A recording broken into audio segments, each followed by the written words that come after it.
சந்தியாவின் கனவு. காலை நேரம் அது. யூனிஃபார்ம் அணிந்த பிள்ளைகள் ஸ்கூலுக்கு வேகமாக சென்று கொண்டிருந்தனர்.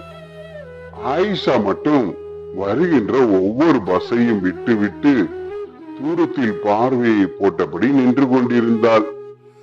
அவள் பார்வை யாருக்காகவோ வெயிட்டிங் என்பதை சொல்லாமல் சொன்னது. அடிக்கடி கடிகாரத்தை பார்ப்பதும் எரிச்சலாக தூரத்தை வெறிப்பதுமாக இருந்தவளின் கண்கள் பிரகாசமானது. ஹாய் ஆயிஷா, என்ன ரொம்ப நேரமா ஐயாவுக்காக வெயிட்டிங்கா என்றபடி வண்டியை நிறுத்தினான் குமார். இல்லைங்க சார், வந்து 5 நிமிஷம் தான் ஆகுது என்று நக்கலாக கூறிவிட்டு, இன்னும் கொஞ்ச நேரம் லேட்டா வந்திருந்தா பஸ் பிடிச்சு ஆபீஸ் போயிட்டு உனக்கு ஒரு குட் பை சொல்லிட்டு போயிருப்பேன். சாரிமா, சாரி, ரியலி வெரி சாரி, கொஞ்சம் லேட் ஆயிடுச்சு. அதுக்கு இத்தனை கோபமா? அங்காள பரமேஸ்வரியே நேரில் பார்த்த மாதிரி இருக்கு. சீக்கிரம் வண்டியில ஏறி உட்காருமா, உன்னை ஆபீஸ்ல விட்டுட்டு போறேன். ஆயிஷா சிரித்து கொண்டே ஏறி உட்கார்ந்தாள். குமார் வண்டியை விரட்டினான். இன்னும் கொஞ்சம் வேகமா போங்க குமார், மேனேஜர் இந்த நேரம் ஆபீஸ் வந்திருப்பார். நேற்றே முக்கியமான ஃபைல் ஒண்ணு பார்க்கணும்னு சொன்னார். என் ஃப்ரெண்டு சந்தியா வந்திருப்பா. நான் மட்டும் லேட்டா போய் திட்டு வாங்க போறேன். எல்லாம் உங்களால் தான் வந்தது. அம்மா தாயே, ஆளை விடு, இனிமே கரெக்ட் டைமுக்கு வந்து பிக்கப் பண்றேன். ஆமா, உன் ஃப்ரெண்டு சந்தியா என்ன பார்த்தாலும் ஒரு வார்த்தை கூட பேச மாட்டேங்கிறாங்க. ஒரு ஹாய் வேண்டாம், ஒரு சிரிப்பாவது சிரிக்கலாம் இல்ல? இதுதான் உன் க்ளோஸ் ஃப்ரெண்டோட லட்சணமா? இல்ல, அவ யாரு கூடயும் பேச மாட்டா. அவ உண்டு, அவ வேலை உண்டுன்னு இருப்பா. ரொம்ப நல்ல பொண்ணு தெரியுமா? இந்த காலத்துல இப்படி ஒரு பொண்ணா என்றவன் ஏதோ ஞாபகம் வந்தவனாய், ஆயிஷா, ஈவினிங் சீக்கிரம் வந்துரு, வெளியில எங்காவது போகலாம். எங்க போறோம்? போகும்போது சொல்றேன் என கண் சிமிட்டி சிரித்தவன் அவளை ஆபீஸில் இறக்கிவிட்டு பைக்கை எடுத்துக்கொண்டு மின்னலாக மறைந்தான். ஆயிஷாவும் குமாரும் காதலர்கள். 1 வருஷமா காதலிக்கிறார்கள். இருவர் வீட்டிலும் இவர்கள் காதலுக்கு பச்சை கொடி காட்டிவிட்டனர். இவர்கள் தான் கல்யாணத்தை லேட்டா வச்சுக்கலாம் என்று ஊர் சுற்றி கொண்டு இருக்கிறார்கள். ஆயிஷா மெல்ல வந்து சந்தியாவிடம் கிசுகிசுதாள். சந்தியா, மேனேஜர் வந்துட்டாரா? ஏய் ஆயிஷா, ஏன் இப்படி பயப்படுற? இன்னும் வரல, இப்பதான் போன் வந்துச்சு. இன்னைக்கு லீவாம். நேத்து உன்கிட்ட டைப் பண்ண சொல்லி ஏதோ கொடுத்தாராமே, அத டைப் பண்ணி டேபிள்ல வைக்க சொன்னார். அப்படியே நோட்ல என்ட்ரி போட சொன்னார்.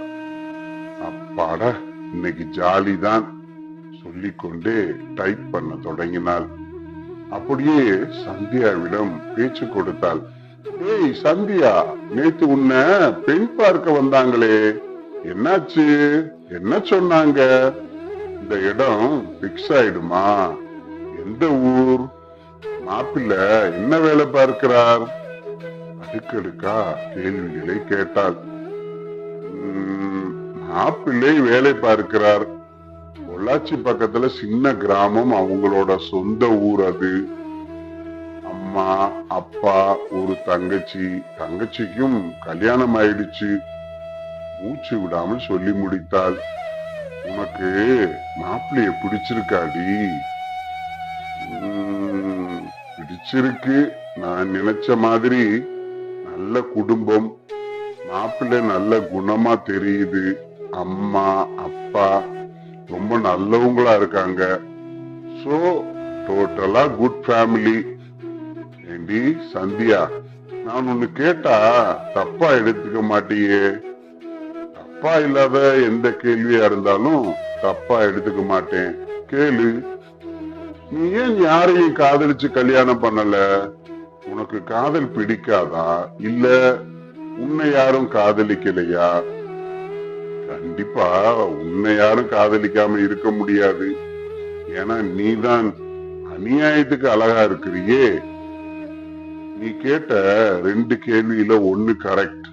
அது என்னன்னா, காதல் எனக்கு சுத்தமா பிடிக்காது. ஏன்னா காதல் ஒருவித கவர்ச்சியால ஏற்படுதுன்னு நினைக்கிறவன் நான். இன்னைக்கு பொண்ணுங்க எல்லாம் அழகா இல்லைனாலும் பரவாயில்ல, சுமாரான பையனாக இருந்தாலும் அவன் கூட ஊரை சுத்திக்கிட்டு எனக்கும் ஒரு காதலன் இருக்கான்னு பெருமையா சொல்லிக்கிட்டு திரிகிற காலம் இது. இந்த காலத்துல சுத்தமா கர்நாடகமா இருக்கு ஏடி. நான் கூட தான் காதலிக்கிறேன். என் காதல் என்ன தப்பா? நாங்க இன்னும் ஒரு வருஷத்துல கல்யாணம் பண்ணிக்க போறோம். அக்கவுண்ட்ஸ் வரவு செலவு கணக்கை பார்த்து கொண்டிருந்த சந்தியா அமைதியாக பதில் சொன்னாள். அது உன்னோட விருப்பம், எனக்குன்னு ஒரு பாலிசி இருக்கு, அப்படித்தான் நான் இருக்க விரும்புறேன்.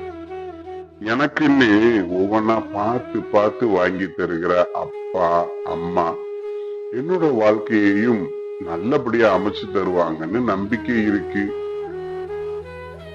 அதோடு நமக்கு பிடிச்ச மாப்பிள்ளைய தேர்ந்தெடுத்து அவங்க முன்னாடி வந்து ஆசிட்ட ஊத்துறதை விட அவங்க தேர்ந்தெடுக்கிற மாப்பிள்ளைய கட்டிக்கிட்டு அவங்க ஆசீர்வாதத்தோடு வாழறது போதும்னு நினைக்கிறேன்.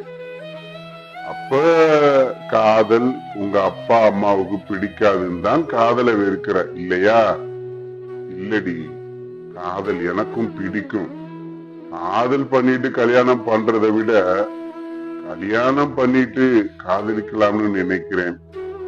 இன்னைக்கு காதல்ங்கிற பேர்ல ஊரை சுத்திக்கிட்டு ஓடி போய் கல்யாணம் பண்ணிட்டு கொஞ்ச நாள் உல்லாசமா இருந்துட்டு அப்புறம் ஒத்து வரலன்னு பிரிஞ்சு போற காதல் தேவையா சொல்லு?